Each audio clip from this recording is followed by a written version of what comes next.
Okay, so hopefully you've practiced your navigation, you have your reference or inspirational material or design concept you'd like to do, and we're finally going to dive into actually producing this idea, this concept, this sculpture. So start with a clean scene, and we have our friendly sphere here, and let's start shaping it into something. Now you'll notice on the left-hand side of my screen, I do have some reference up. And I do think at this stage it is important to be thinking about the underlying structure of your character's anatomy. And even though I'm going to be doing a more fantasy type of character, I'm still going to base it on a human. So I have these reference images up, and these are great because they obviously show a skull, but they're not showing all the detail. They're just showing the major forms. I'm not going to be literally sculpting a skull, but I'll be taking cues off of where to place certain landmarks, eye sockets, and cheekbones on my model. So let's get going. So we're going to start, like I mentioned earlier, with broad strokes. We're not going to start sculpting an eyeball immediately. Wouldn't make sense at this stage or any detail. So the best tool for getting the broad changes is the move tool. So I'm going to select the move tool, and I'm going to enlarge my brush size. And let's just start from the front view. You can tell we're in the front view. And just start bringing in the sides of the head. As you can see, it really makes quick work of it, of the form. So now I'm going to go to the side view and indicate the back of the skull and the jawline. I'll get those going. Maybe we bring in the front of the head a little bit.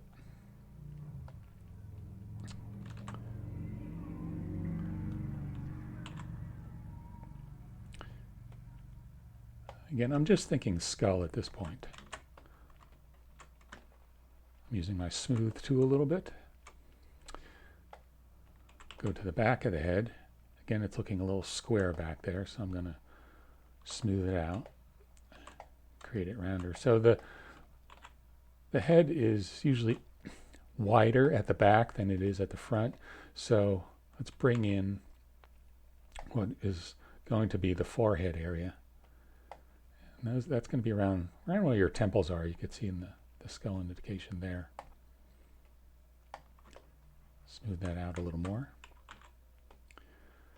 Most heads, the jaw and the face area take up the majority of the skull shape. So be careful of not having too much back of the skull, unless that's what you're going for in your design. But again, I'm just starting humanoid, very human at this point. And then I'll morph it into something more monstrous. So let's indicate where the jaw would be. Now I'm going to pull out where a cheekbone would be. I'll bring in the chin area, the front of the face. So I'm just using move and the smooth brush at this stage.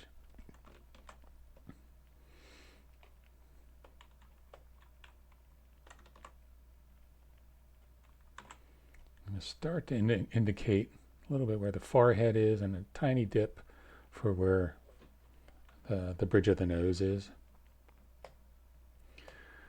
And I also want to reiterate, really be rotating your model from all angles. Don't get caught up on one view. As you can see, I'm moving all around, always moving your camera. And that's why it's important to be comfortable with the camera controls, navigation. So now I'm going to start to indicate some eye sockets. So I'm going to lower my draw size. I'm actually going to hold down the Alt key and just pull in. This is, again, using the move tool. Just drag. So now I can continue to shape them. Again, thinking about that forehead.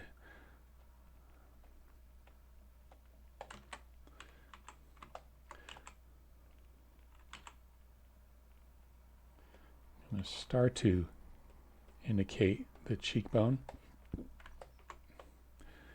The zygomatic arch, for those of you brushing up on your anatomy.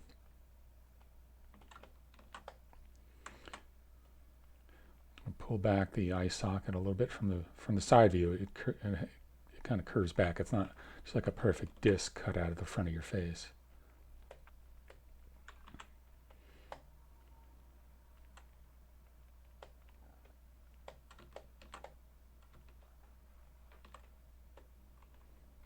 Again, going on the top view, our cheek areas, they kind of puff out and then they dip in to where the ear would be.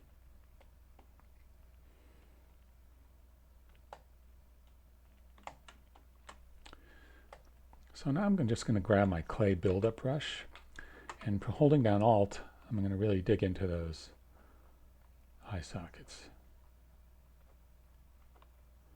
We will be putting eyeballs in there, but at this stage I just want to have a sense of the eye socket. Even if you're making a very fleshy character, I do think it's important to start with a basic skull shape. Again, you don't have to add all the details of a skull, but I think it'll serve you in the long run to really think about these shapes. That little bulge on the forehead. You could think of your forehead as having kind of three separate planes. I'm just going to use the H polish brush to indicate that. So on the sides, they kind of taper off a little bit like that, and then there's the front plane. Now you can do this just to really get a feel for it. You don't have to leave it this angular, and then just lightly tap it with the smooth brush.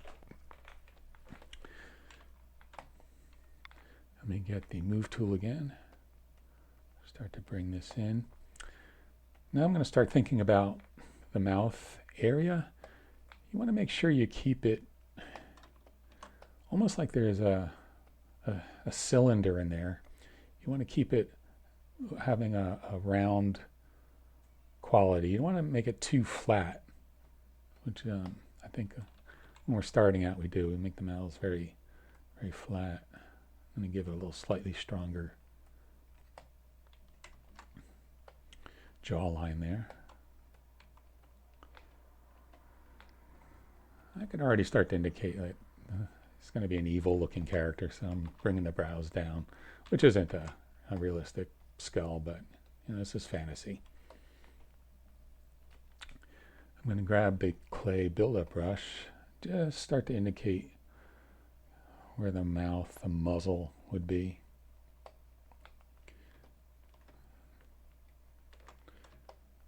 Again, thinking about that cheekbone.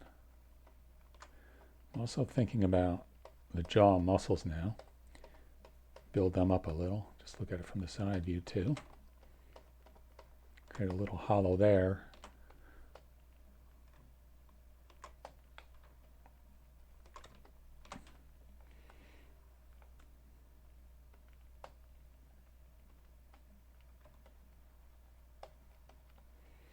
Dig out the jaw. Let me check my profile again.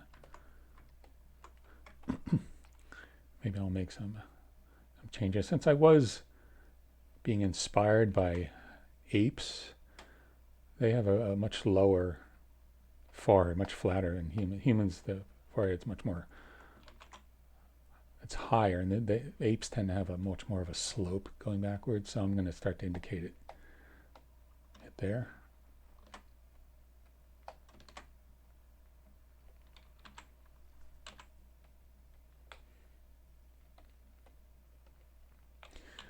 I'm going to pull out his muzzle a little bit. Again, being inspired by apes.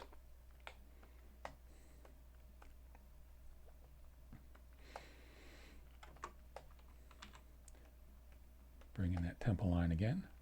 And as you can see, checking all angles all the time.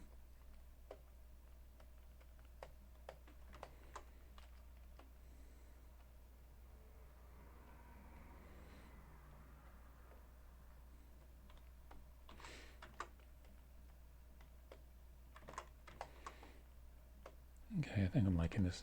The back of the head was looking a little lumpy.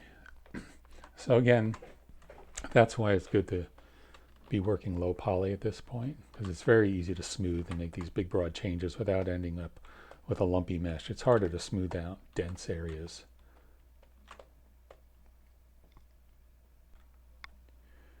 So before we begin fleshing out this head even more, adding details, I'd like to encourage you to get into a practice of not sculpting a severed head, as I like to call it. Because right now, we can add all the details and fleshy bits, but if we leave it like this, to me, it still looks like it's just a severed skull, or it'll be a severed head no matter what. So I like to take inspiration from portrait sculptors, and over on the side of the screen here, I do have examples of portrait sculptures from ancient Greece.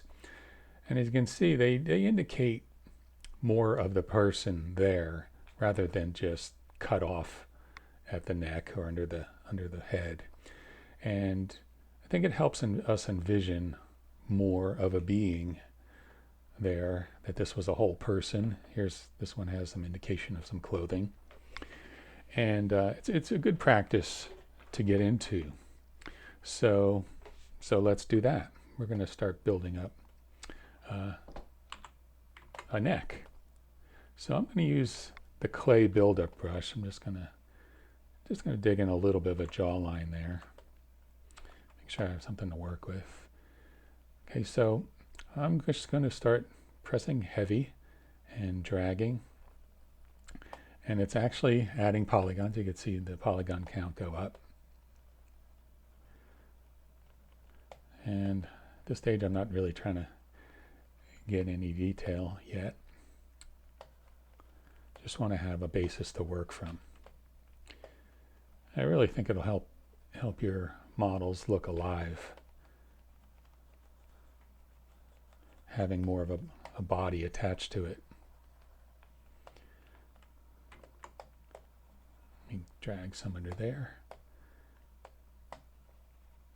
Again, I'm just acting like I'm piling on clay, like I've reached my hand into a bin of clay and I'm just slapping it on.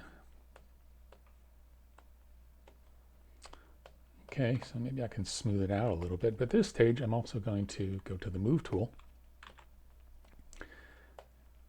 And now doing the broader strokes. So right now we just want the general shape. I'm going to be talking about a little bit about the muscles that we'll be indicating. I'm kind of taking my cues from those Greek busts over there. So remember, the Move tool is just stretching what's already there. It's not adding polygons. There's plenty of time for that. Go to the side view. I'm actually going to make it less straight up and down. I just want it to look like it has almost like some movement to it. Like it's being thrust forward a little bit. I'm going to build up this area. It's a creature, so it's going to have some thicker neck muscles. Maybe it's almost like a hunchback. Yeah, give it a little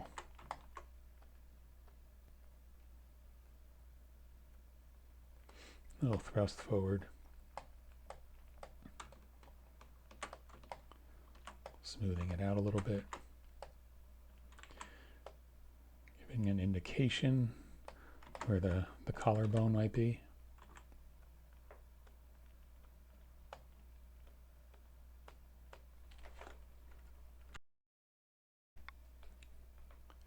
So now again, we do want to think a little bit about some anatomy. Again, it's not about memorizing every muscle in the body, but the two main muscle groups I want to call your attention to.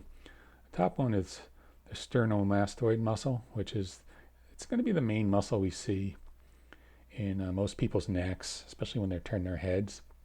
And the other is the trapezius. That's going to be along the back.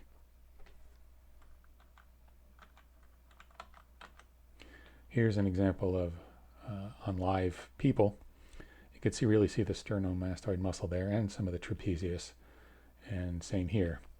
You initially want to think of your neck as a cylinder, and then we'll layer these muscles on top. So I'm using the clay buildup brush now.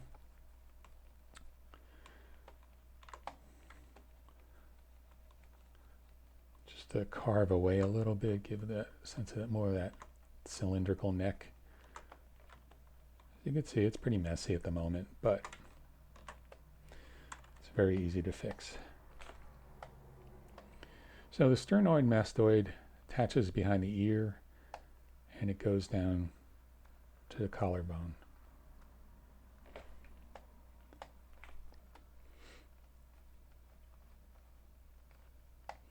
And the trapezius is back here. As you can see, it'll be seen from the front, even though it's the muscle in the back. You could start to indicate a collarbone if you like, and maybe even an Adam's apple. It's not really a muscle, but it'll help flesh it out.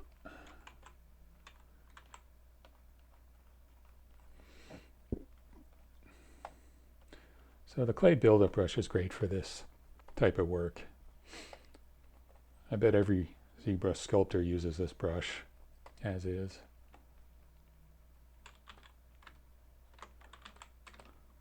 So I've enlarged my brush, and now I'm doing smooth. It's getting rid of some of the roughness, lowering my polygon count a little bit.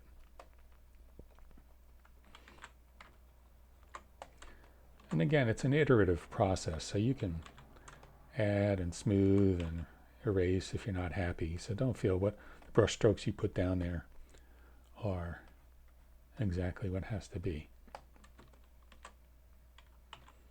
I'm going to go back to my move brush, make his shoulders even wider.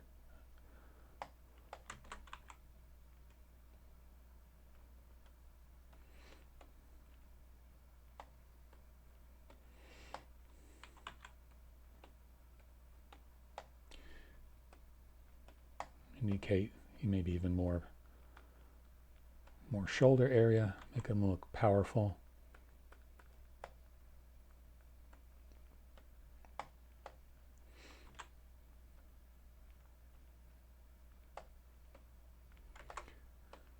As you can see, it's already starting to feel like a character, even though there's no features. At least I can. I don't know if you can. I'm already imagining the rest of him, even though I will not be sculpting him.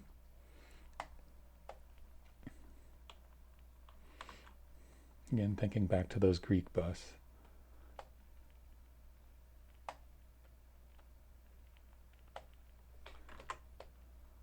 Don't worry about the underside of the head, but if you want to make it neat, you can. Maybe at the last stage. Okay, so I've lost a little bit of detail. I'm going to, in terms of form, I'm going to go back and indicate those sternoid and mastoid muscles again.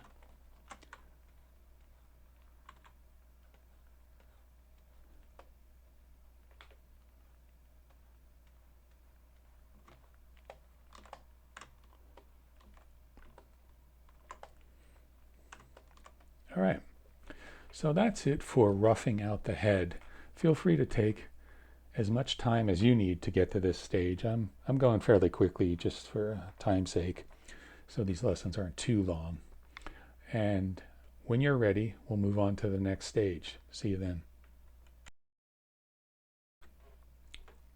The last thing I want to add to the head at this stage are some horns, because I want my character to have horns. Who doesn't want their demon to have horns?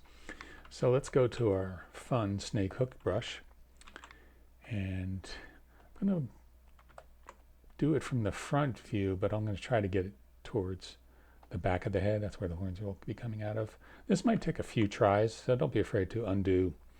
Undo is Control Z in case you weren't aware of that. So I'm going to click and drag, and no, I don't like that.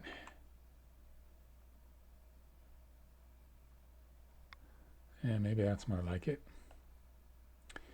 Now, you don't have to get it perfect the first time with the snake hook brush. We can always go to the move tool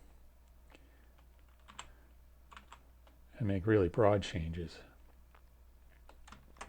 Again, look at it from all angles. I want these horns to feel fairly substantial.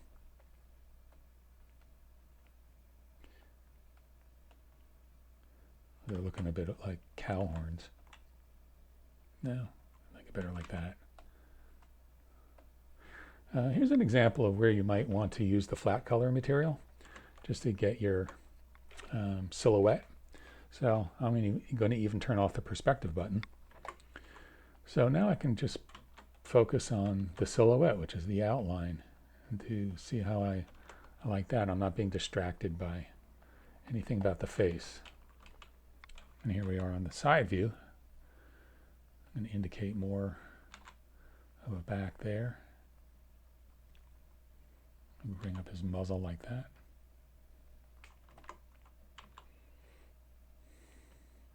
Silhouettes are very important. Sometimes people just start by drawing silhouettes of character designs.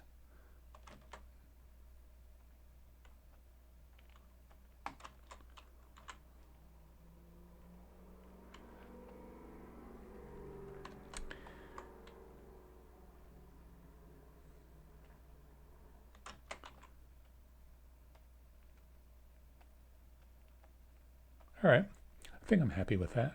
Let's turn it back on. Make sure there's nothing got messed up in that stage. Okay, now I think I'm ready to move on to fleshing this character out a little more. So when you're ready, take your time, and when you're ready to move on, I'll meet you at the next lesson.